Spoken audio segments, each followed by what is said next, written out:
앞선 보도에서 나온 공공의료에 대한 빅데이터 분석 결과를 세양대학교 AI 빅데이터 연구소 이동수 소장과 좀 더 자세히 이야기 나눠보겠습니다. 소장님 안녕하십니까? 안녕하십니까? 네, 안녕하십니까? 네, 코로나19 발생 이후에 공공의료에 대한 관심이 높아졌는데요. 빅데이터 분석 결과상에서는 어떻게 나타났을까요? 네, 코로나19 발생 이후 뉴스 기사에서는 공공의료 서비스 강화및 확대와 관련된 주요 키워드들이 새롭게 등장을 했습니다. 의미 연결망 분석 결과를 살펴보면 신종 감염병이 확산되면서 확진자 발생이 증가했고, 이에 따라 중앙대책본부에서는 백신 접종, 사회적 거리두기, 취약계층을 위한 각종 사업을 발표했었습니다. 또한 정부가 공공보건의료를 확충을 위해 공공의대 설립과 의대 정원 확대 계획을 발표했고, 이에 반대한 의료계에서는 집단으로 휴진하는 일이 있었는데 이러한 내용들이 반영되어 나타났습니다.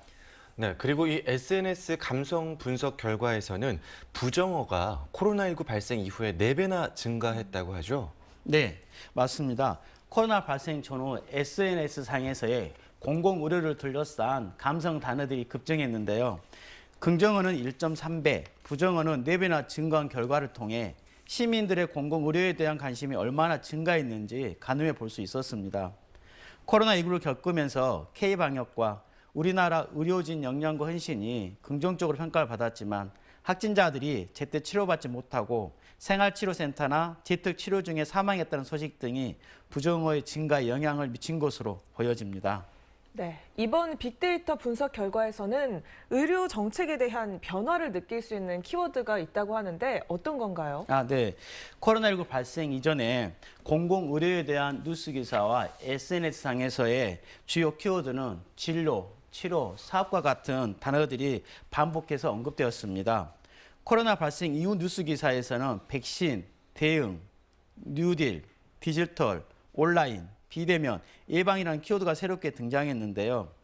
코로나19 전후 키워드의 변화에 알 수 있었던 것은 코로나19 발생 이전에는 치료, 기술, 개발과 같은 의료 정책이 추진되었다가 코로나19 발생 이후에는 예방의료의 중요성이 부각되고 비대면 진료나 원격 의료와 같은 수요자 중심의 정책이 도입된 것으로 보여집니다. 네, 그럼 앞으로 위드 코로나 시대의 공공의료 정책 어떤 방향으로 이루어져야 할까요? 네, 앞으로 위드 코로나 시대에는 질병 치료와 질병 예방에 대한 두 가지 차원에서 균형 잡힌 의료 정책이 추진되어질 것으로 보여집니다.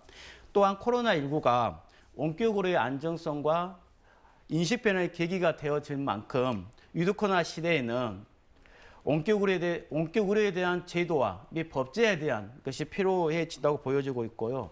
특히 강주시가 타 지역에 비해서 의료복지시설이 부족한 상황이 이번 코로나19를 통해서 새롭게 인식되었습니다. 따라서 강주시의 공공의료 설립 같은 그런 구체적인 기관들이 적극적으로 추진되어질 것으로 생각됩니다. 네, 이동수 소장님과 함께한 빅데이터 톡, 오늘이 마지막 시간이었는데요. 그동안 이른 시간 계속해서 수고하셨습니다. 네, 감사합니다. 고맙습니다. 고생하셨습니다.